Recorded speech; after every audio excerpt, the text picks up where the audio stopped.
He had it all: power, money, and absolute control. More than 100 mistresses hidden across Beijing like state secrets, over 100 mansions scattered across China as trophies of dominance, and when investigators finally forced their way inside his properties, they didn't uncover secret bank accounts. They found rooms packed with cash, so much money it had to be hauled away by truck. This was not a gangster, not a celebrity, not a movie villain. This was a man trusted with China's financial system. And the question is simple: how did a government banker turn into one of the most corrupt men in modern Chinese history and believe he would never pay the price? To the public, Lai Xiaomin looked nothing like a criminal. On state television, he appeared calm, disciplined, almost boring, dressed in modest suits, speaking the language of loyalty and reform. Media outlets praised him as China's god of wealth, a financial technocrat trusted to stabilize a fragile banking system and protect ordinary citizens from economic collapse. Under his leadership, China Hurong Asset Management reported explosive growth, its assets swelling from billions to nearly 2 trillion yuan in less than a decade, and to outsiders, the numbers told a simple story of competence and success. He was invited to forums, honored by industry magazines, and presented as proof that the system rewarded talent and obedience. Inside meeting rooms, colleagues described him as tireless and decisive, a man who never seemed to rest. But this clean public image served a purpose. It created distance, it discouraged questions, and it allowed Lai to move through China's financial world with an authority that felt unquestionable, because when a man is praised as a savior long enough, people stop looking for cracks beneath the surface. Lai Xiaomin's hunger for power did not begin in boardrooms or government offices. It began in a poor mountain village where hunger was constant and money was a daily anxiety. Born in 1962, as the youngest of 5 children, he grew up watching his father pull a wooden cart for spare change, and his mother sew clothes by candlelight just to afford another meal. Food was never guaranteed, and that kind of childhood leaves a mark. Lai was malnourished, small for his age, and quietly terrified of one thing above all else: going hungry again. To him, money was never about luxury or status. It was about survival. When his parents repeated the same phrase night after night, that studying could change his fate, he believed them with an intensity that bordered on obsession. He studied relentlessly, outperformed his peers, and became the first student from his village to attend university. But the lesson he carried with him was dangerous. Poverty was humiliation, and power was protection. Long before he had access to billions, Lai had already decided that no amount of wealth would ever be enough to make him feel safe. After graduating from university, Lai Xiaomin entered the People's Bank of China, stepping quietly into the core of the nation's financial system. At first, he blended in, cautious, disciplined, almost invisible, the kind of official who followed rules and never attracted attention. That made him valuable. Party leaders saw in him a reliable technocrat, someone ambitious but obedient, and promotions came steadily. By his mid-20s, he was already a deputy director, and by his 40s, he had become a rising star within China's powerful financial regulatory structure. The boy who once counted every coin was now dining with the country's elite, sitting in rooms where policy shaped entire industries. But the fear that poverty had burned into him never faded. It only evolved. When Beijing faced a financial crisis in 2009, with banks drowning in toxic loans that threatened to destabilize the economy, the party needed a fixer.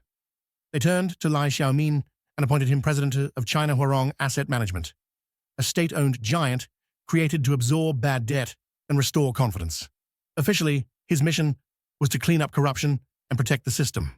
Unofficially, he had just been handed something far more dangerous than money: unchecked control. Once inside Hurong, Lai Xiaomin did not simply manage the institution, he reshaped it around himself. Over time, he accumulated 3 critical roles: chairman, party secretary, and legal representative, positions that were meant to balance one another, but instead collapsed into a single point of control.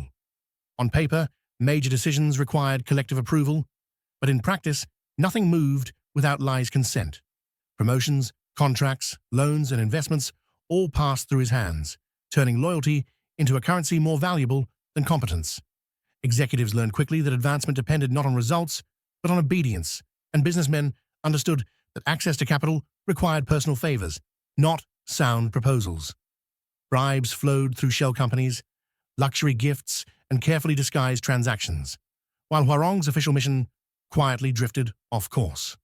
And the company expanded aggressively into real estate, stocks, and speculative ventures that had little to do with cleaning up bad debt, creating the illusion of explosive growth while hollowing out the institution from within.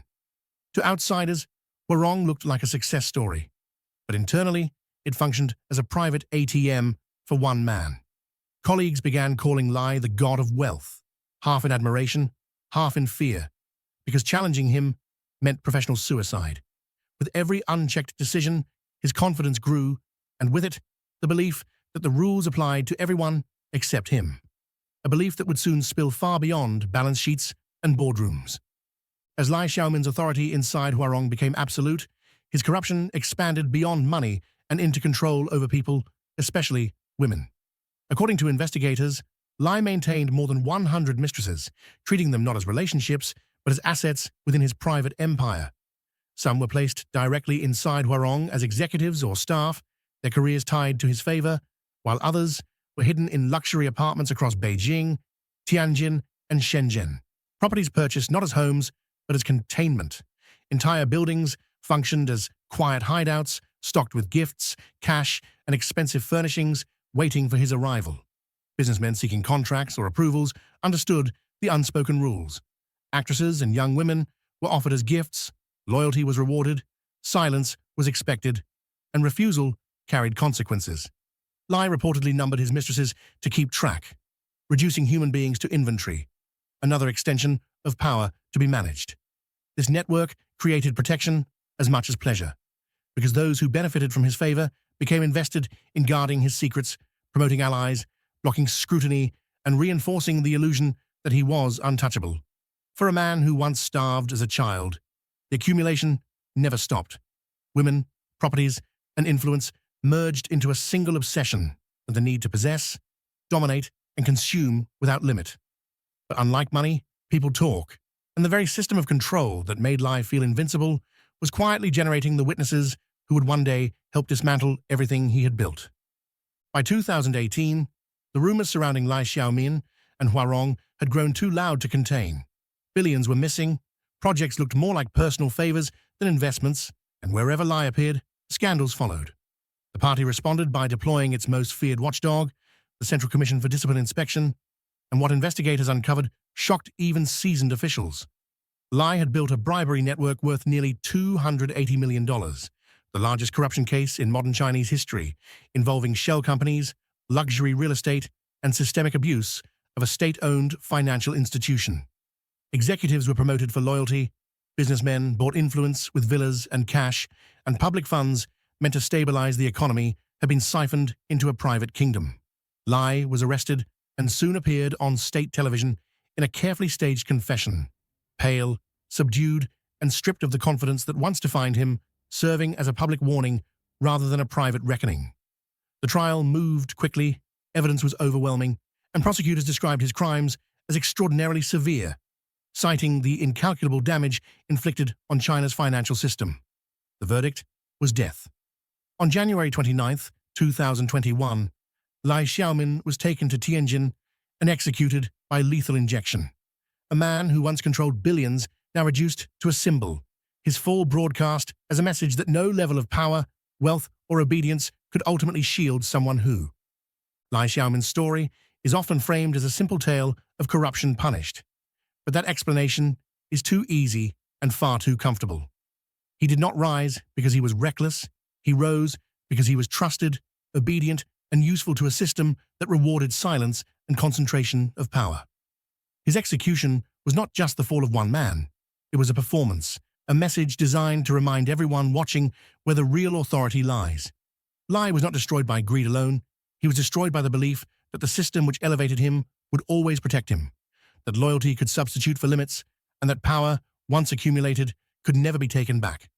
He survived poverty, escaped hunger, and conquered influence, yet he never escaped fear, because fear was the engine that drove him to accumulate endlessly until collapse was inevitable. So the final question is not whether Lai Xiaomin deserved his fate, but whether his story is an exception or a pattern. Because if one man could hide billions, control institutions, and rule in silence for years, then how many others are still out there, operating in the shadows, believing they are untouchable, and waiting for the moment when the system decides it is their turn to fall?